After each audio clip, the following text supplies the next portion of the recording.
On each episode of the HGTV reality TV show House Hunters, a real estate agent shows buyers 3 houses or apartments. We tour the homes.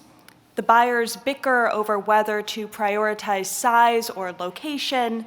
They agonize over whether they are willing to take on home improvement projects.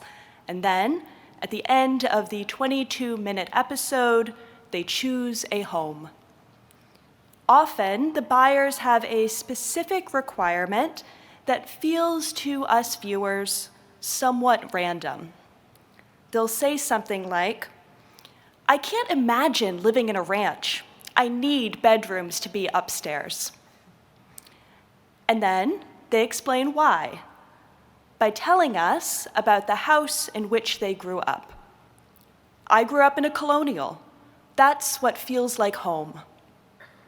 Or maybe it's the opposite. It's the ranch that they can imagine living in, but not the colonial, or it's a Tudor, a Craftsman, a Cape Cod, a mid-century modern, an apartment but not a house but not an apartment. But whatever they grew up in is what feels like home.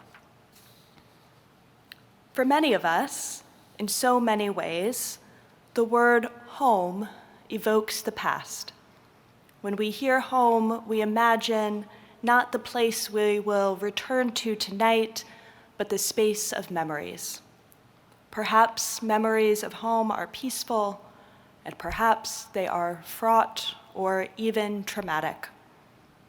Maybe the memories are from our childhood, a pattern of tiles, the shape of the ceiling, the kitchen table or desk where we did our homework. Perhaps memories of home are from first apartments or the place we raised children before downsizing.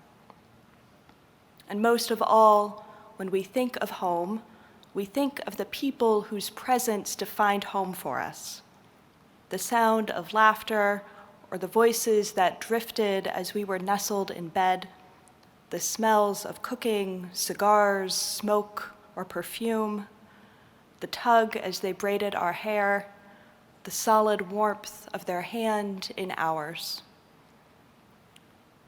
When our loved ones die, we can no longer go home to them. We can no longer find home in them. Death severs us from our loved ones, and sometimes it also dissolves the sense of shelter we felt in their presence, the comfort of familiarity, the joy of knowing and being known.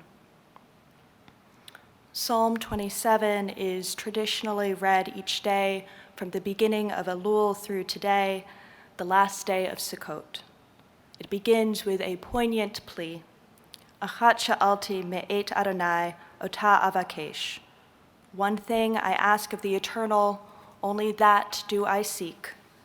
Shivti beveit Adonai kol yemei chaya. To dwell in the house of the Eternal all the days of my life. The psalmist yearns to dwell in Beit Adonai, the house of God, or as Rabbi Zalman Schachter Shalomi translates this verse, "I want to be at home with you." Like the psalmist, we feel the grief of separation, yearning for someone in a distant place, beyond our reach. We ache for the people who were once our home, but who no longer walk alongside us, who are no longer a call, a text message, a flight away. The pain of unmet connection, be it with God or a departed loved one, can become a sort of prayer. I want to be at home with you. So we wrap ourselves in their clothing. We sit in their seats at synagogue, their armchairs or recliners. We cook their recipes. We read their favorite books. We cry at their favorite songs. We uphold their values.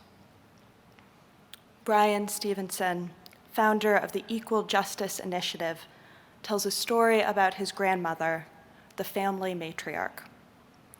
when he was 9 years old, his grandmother exhorted him, "Promise me 3 things. First, promise me that you will always love your mom." Brian loved his mom, so he agreed. Second, promise me that you'll always do the right thing, even when the right thing is the hard thing. He thought about it and promised. And third, promise me that you will never drink alcohol. Well, Brian was 9, so he agreed. But even now, he reports, he's never had a drop of alcohol. As he said in a TED Talk, that's not because he thinks shunning alcohol is virtuous, but rather because there is power in identity. There is power in being shaped by the people we admired and loved. As long as we live, we carry those people within us. We carry forth their values, their wishes, their requests of us, and we shape our daily rhythms to try to feel their presence.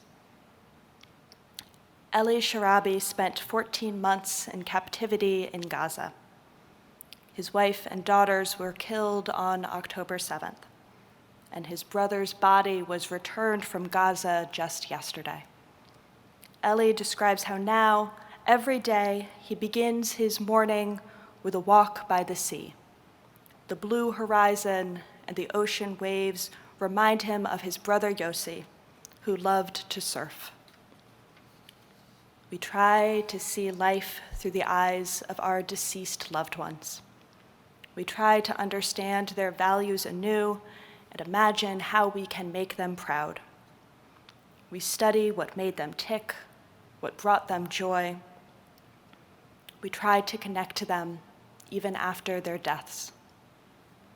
And as we do this work of relationship beyond death, we sometimes capture sensations and catch glimpses of home. Ken Yehi Ratzon.